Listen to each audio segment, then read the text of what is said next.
नमस्ते, कैसे हैं आप लोग। Two most important changes in annual return 2019-20 आपके साथ डिस्कस कर रहे हैं और इसका बहुत सारे हम लोग सीरीज ऑफ वीडियोस निकालेंगे ताकि आप एनुअल रिटर्न अच्छी तरह से 1920 का भर पाए। और ये जो हम लोग डॉक्यूमेंट दिखा रहे हैं आपको, वो 44 पेजेस का डॉक्यूमेंट है। ये आप हमारी वेबसाइट taxbykk.com से डाउनलोड कर सकते हैं। और ये डॉक्यूमेंट जो बनाया गया है, सीए विपिन अग्रवाल जी ने बनाया है और काफ़ी मेहनत करके बनाई है। जो ये बुक आप लोगों में से बहुत लोग यूज़ भी करते होंगे, जिनके author along with Vipin Agarwal ji Puneet Agarwal ji भी हैं। और ये बुक अगर आपको खरीदनी है तो आपको ये वेबसाइट taxbykk.com में मिल जाएगी और ये डॉक्यूमेंट आप डाउनलोड कर सकते हैं।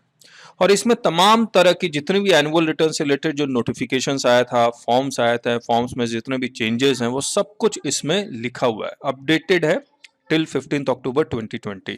अगर कोई लगता है कि आपको अपडेशन मिस हो गया है या कुछ और होना चाहिए तो आप हमें लिखिएगा जरूर कमेंट बॉक्स में, वहाँ पर हम लोग चेंज भी कर देंगे। और ये विपिन अग्रवाल जी का मेल आईडी है, इनको भी आप डायरेक्ट लिख सकते हैं। अब मैं आपको जो टू मोस्ट इंपॉर्टेंट चेंजेस है वो दिखलाता हूँ, लेकिन मैं पहले फॉर्म दिखला देता हूँ। और ये जो फॉर्म आप देख रहे हैं, तो ये जो फॉर्म देख रहे हैं अपडेटेड है 1920 के लिए। और इसमें जो टू मोस्ट इंपॉर्टेंट चीजें, मैं डायरेक्ट उस मोस्ट इंपॉर्टेंट चेंजेस में आता हूं, फिर बाद में हम लोग डिटेल वीडियो डिस्कस करेंगे। जिसमें टेबल नंबर 6 है। टेबल नंबर 6 में उन्होंने क्या किया है कि पहले क्या था कि इनपुट कैपिटल गुड्स और इनपुट सर्विसेज, ये तीनों को आप एक ही कॉलम में या रो में दिखला सकते थे, इनपुट वाले रो में। अब उन्होंने क्या कहा कि ये जो है, ये आप कैपिटल गुड्स का आपको मैंडेटली सेपरेटली ही रिपोर्ट करना पड़ेगा। इनपुट सर्विसेज आप एक साथ कर सकते हैं। तो ये 6B है। तो 6B में बेसिकली दो रो बन गए। इनवर्ड सप्लाईज, जिसमें आपको इनपुट प्लस इनपुट सर्विसेज और कैपिटल गुड्स इस तरह से दिखलाना पड़ेगा। इसके बाद 6C और 6D है, जहां पर inward supply receive from unregistered person, जिसके ऊपर reverse charge applicable, liable to reverse charge. ये भी inward supply receive from registered person, liable to reverse charge. ये दोनों में भी कैपिटल गुड्स ऑब्वियसली सेपरेटली दिखलाना पड़ेगा, लेकिन आपके पास अभी भी ये ऑप्शन है कि 6D का जो भी डेटा है वो आप 6C में शो कर सकते हैं, जो हमने यहां लिखा हुआ भी है। इसके बाद और ये एक चेंज हुआ, जो दूसरा मोस्ट इंपॉर्टेंट चेंज है, वो टेबल नंबर 8 में है। टेबल 8 में पहले ये लिखा हुआ था कि अगर आप ये फॉर्म नहीं भरते हैं, ये टेबल नहीं भरते हैं और 9C रिक्वायर्ड है, तो आप पीडीएफ अपलोड कर सकते हैं। लेकिन अब आपका टर्नओवर चाहे कितना भी हो, तो आपको ये टेबल 8, अगर आप फॉर्म 9 भर रहे हैं तो, क्योंकि अप टू 2 करोड़ तो आज भी ऑप्शनल है, लेकिन अगर आप ये भर रहे हैं तो टेबल 8 भरना आपके लिए कंपलसरी है। टेबल 8 भरना कंपलसरी है, पीडीएफ अपलोड नहीं करना है। तो ये टू मोस्ट इंपॉर्टेंट चेंजेस थे जो मैंने आपको बताया। और इसमें और भी बहुत सारे अपडेशन आने चाहिए, नोटिफिकेशन अभी तक आया नहीं है। तो जैसे इन्होंने 8C का 17-18 का अलग से ये पैराग्राफ लिखा, 18-19 का अलग से ये पैराग्राफ लिखा, लेकिन 19-20 के लिए ये पैराग्राफ उनको लिखना चाहिए, जो मुझे अभी तक मिला नहीं है। आपको नजर आता तो आप जरूर से बताइएगा। बाकी ये सारा कुछ सेम है, इसमें कहीं कोई चेंजेस नहीं है। दूसरा, अगर आप इसमें आते हैं 10, 11, 12, 13 यानी कि पार्ट 5 में आते हैं, जिस तरह से उन्होंने 17-18 के लिए, 18-19 के लिए लाइन लिखी हुई है, उसी तरह से 19-20 के लिए भी ये लाइन लिखनी चाहिए थी। वो अभी तक उसका नोटिफिकेशन आया नहीं है। इसके बाद ये जो टेबल नंबर 14 है, इसमें negative figure is accepted in portal, तो इसको ध्यान रखिएगा। कब कब जब नेगेटिव आता है तो उसको भी भरना बहुत जरूरी। बाकी सारा वैसे ही चल रहा है, ये सारे टेबल ऑप्शनल है। जीएसटी और ये जीएसटी 9 का जो आप टेबल देख रहे हैं, जहां जहां चेंजेस आए, जैसे ये 1 है, यहाँ पर आप 1 देखेंगे तो ये सब्स्टिट्यूटेड बाय, तो इस तरह से काफी डिटेल में। तो अगर आप लीगल इंटरप्रिटेशन करना चाहते हैं तो ये सारा कुछ उसके अकॉर्डिंग आप कर सकते हैं। ये सारे नोटिफिकेशंस लिखे हैं। तो विपिन अग्रवाल जी ने बहुत ज़्यादा मेहनत की है और हमने भी बहुत ज़्यादा डिस्कशन किया है एक टीम के तरह, जिसमें विपिन अग्रवाल जी हैं, मैं हूँ और जतन जैन सर हैं, चार्टर्ड अकाउंटेंट। तो इस तरह से डिस्कस कर करके एक डॉक्यूमेंट बना है। तो एक टीम की तरह ये काम हुआ है। तो ये डॉक्यूमेंट आप डाउनलोड कर लीजिएगा और फिर हम लोग एक बार एक बड़ा सा वीडियो, एक डिटेल वीडियो हम लोग बनाएंगे, जहाँ पर सीरीज वाइज डिस्कस करेंगे। तो ऑब्वियसली हम लोग तो उसी तरह से डिस्कस करेंगे जिससे आप फॉर्म भर सके। तो लीगल एस्पेक्ट्स देखते हैं, क्योंकि इसमें लीगल एस्पेक्ट्स भी बहुत हैं, लैंग्वेज कहीं ये होनी चाहिए वो हो गई है, तो ये सब भी है। और हमने इसमें एक चीज़ और बता देता हूँ, ये 9C आ गया, 9C का फिर इंस्ट्रक्शन आ जाएगा, और इसके बाद इंस्ट्रक्शन के बाद जितने भी इसके रिलेटेड जितने भी नोटिफिकेशंस आए हैं वो हमने यहाँ लिख दिए हैं। लेटेस्ट जो नोटिफिकेशन आया था 95/2020 के लिए आया था, जहां पर 1920 का जो लास्ट डेट है 28 फरवरी 2021 है। फिर प्रेस रिलीज जो भी आए थे वो भी हमने यहाँ अटैच कर दिए, 2 प्रेस रिलीज आए थे, दोनों हैं यहाँ पर। और एक सर्कुलर आया था, ये सर्कुलर जो हमने यहाँ पर लिखा हुआ भी है, तो ये भी यहाँ पर है। और सर्कुलर में ऑब्वियसली ये लिखा हुआ है कि 1920 का नोटिफिकेशन तो आ गया, 1920 का अप टू 2 करोड़ ऑप्शनल है।